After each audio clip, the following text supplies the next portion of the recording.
stop living on autopilot, how to actually care about your days again. Be honest with me for a second.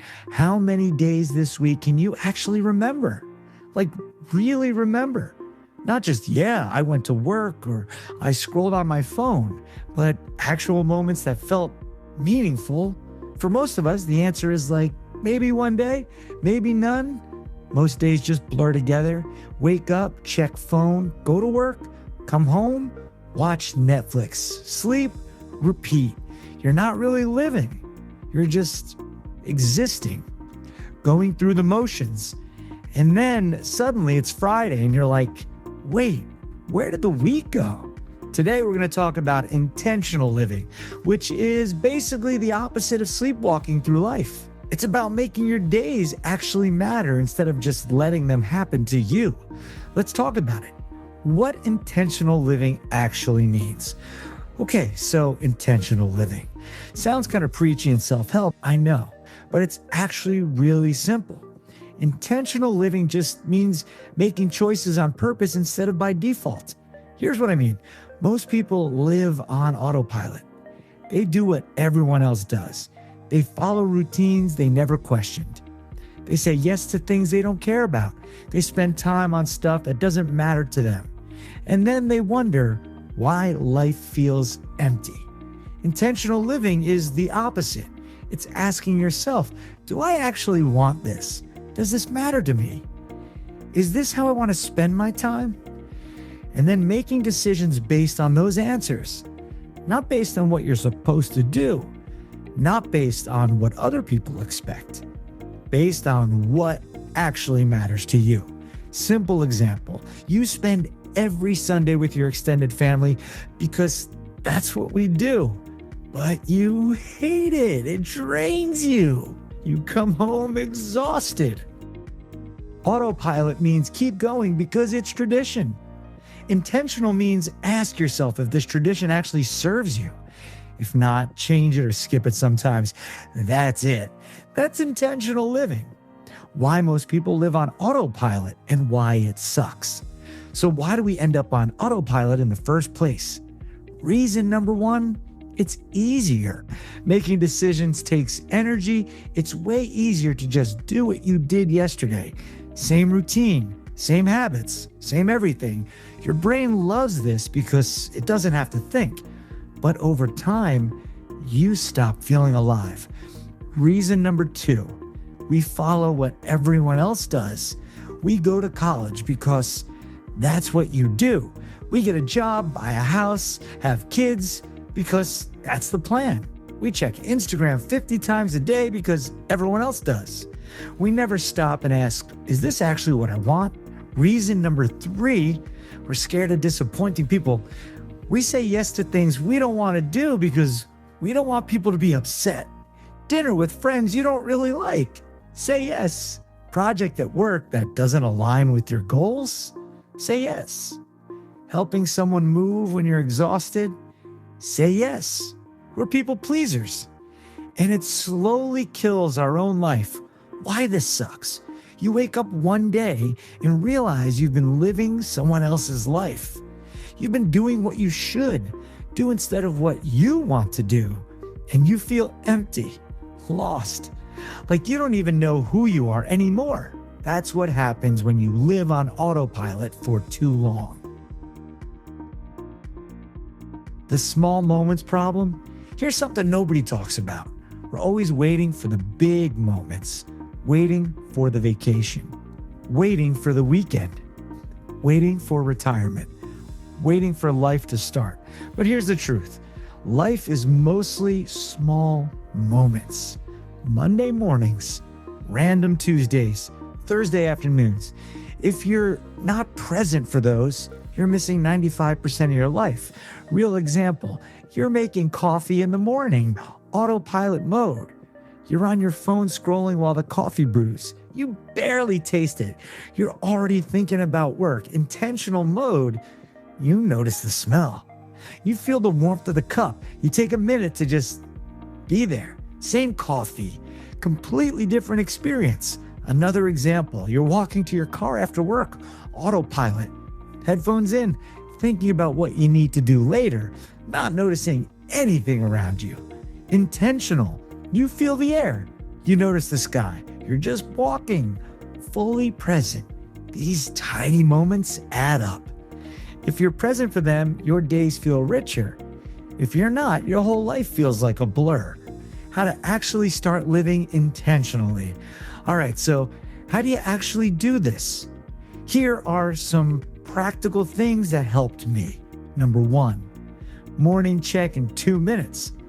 Before you grab your phone in the morning, ask yourself, what do I actually want from today?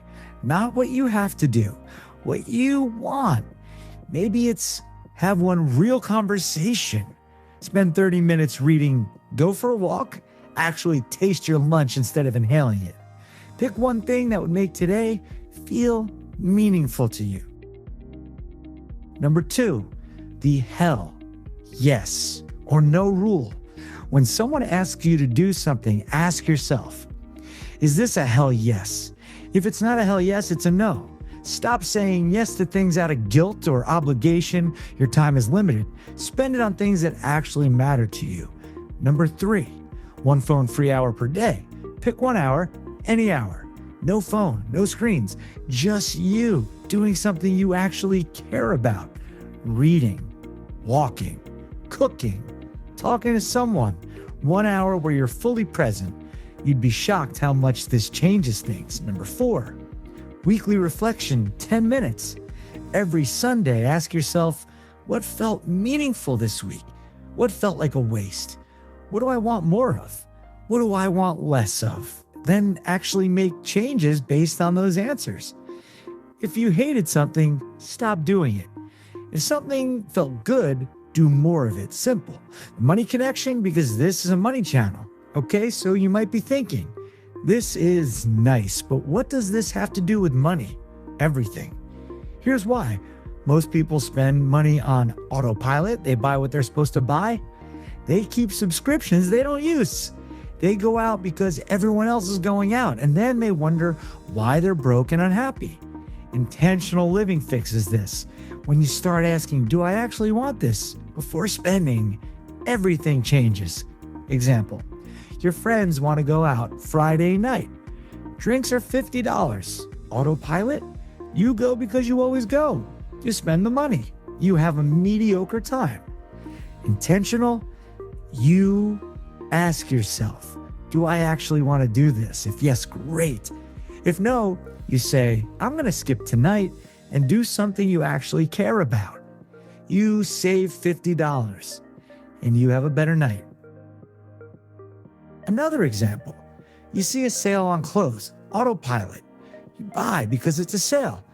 You wear it twice. Intentional, you ask, will I actually wear this? Do I need this? Does this fit my life? Usually the answer is no. You save money. The point, intentional living naturally leads to better financial decisions because you stop spending on things that don't matter and you start spending on things that do. The hard truth about intentional living. All right, real talk. Intentional living sounds nice in theory, but it's actually kind of hard. Why it's hard? It means saying no to people. Your friends want to hang out, but you're tired. You say no. Your family expects you at an event, but you don't want to go. You say no. People will be confused. Some will be upset. That's uncomfortable. It means going against the grain. Everyone's buying a house. You decide to rent because it fits your life better. Everyone's hustling 24/7. You decide to work less and live more. People will judge you. They'll question your choices. That's hard. It means being honest with yourself. You have to admit when something isn't working. When a friendship is draining you, when your job is killing you, when your lifestyle doesn't match your values, that's painful. But here's the thing. Short-term discomfort beats long-term regret. It's uncomfortable to disappoint people now, but it's way worse to wake up at 50 and realize you live someone else's life. Choose your heart. What this actually looks like in practice. Let me give you some real examples from my life. Example number 1, mornings. I used to grab my phone the second I woke up. Emails, Instagram news, immediately stressed. Now I don't touch my phone for the first 30 minutes. I make coffee slowly. I sit outside if it's nice. I just exist for a bit. Sounds small, but it changed my entire day. Example number 2, saying no. I used to say yes to every work opportunity because I was scared to miss out. Now I have a rule. If it doesn't align with where I'm going, it's a no. I turn down more stuff now, but the stuff I do actually matters. Example number 3, relationships. I had friends I was keeping around out of habit. We didn't really connect anymore, but we've been friends for years, so I slowly stopped reaching out, and they did too. It felt weird at first, but now my time goes to people I actually care about. Example number 4, money. I used to spend money on stuff I thought I was supposed to want. Nice dinners, new clothes, latest gadgets. Now I spend money on what actually brings me joy. Books, travel, time off work. I spend less overall, but I'm happier. That's what intentional living looks like. Not perfect, not dramatic, just small, deliberate choices that add up. How to start, like actually start today. All right, so if you want to try this, here's what to do. Step 1, pick one area of your life to make more intentional. Don't try to overhaul everything. Pick one thing: your mornings, your evenings, your money, your relationships, your free time. Just one. Step 2, ask yourself the hard questions. For that one area, ask, am I doing this on purpose or by default? Does this actually matter to me? What would this look like if I designed it intentionally? Be brutally honest. Step 3, make one change this week, not 10 changes. One, maybe it's saying no to one thing you don't want to do, spending 15 minutes on something that matters to you, cutting one expense that doesn't add value. One small change. Step 4, notice how it feels. Pay attention to the difference. Does it feel better, worse, weird? If it feels better, keep doing it and add another small change next week. If it doesn't, try something else. There's no perfect formula. You're figuring out what works for you. Look, you only get one life. I know that sounds cliche, but it's true. And most people sleepwalk through it. They do what they're told. They follow the script. They wait for someday, and then someday never comes. Intentional living is just waking up, paying attention, making choices that actually align with who you are and what you want. It's not complicated, but it does require you to be honest, be brave, and be willing to disappoint some people. Start small, one change. See how it feels. Your future self will thank you. If this resonated, subscribe. We make videos about money, productivity, and actually living instead of just surviving. Drop a comment and tell me what's one thing you do on autopilot that you want to change. See you next time.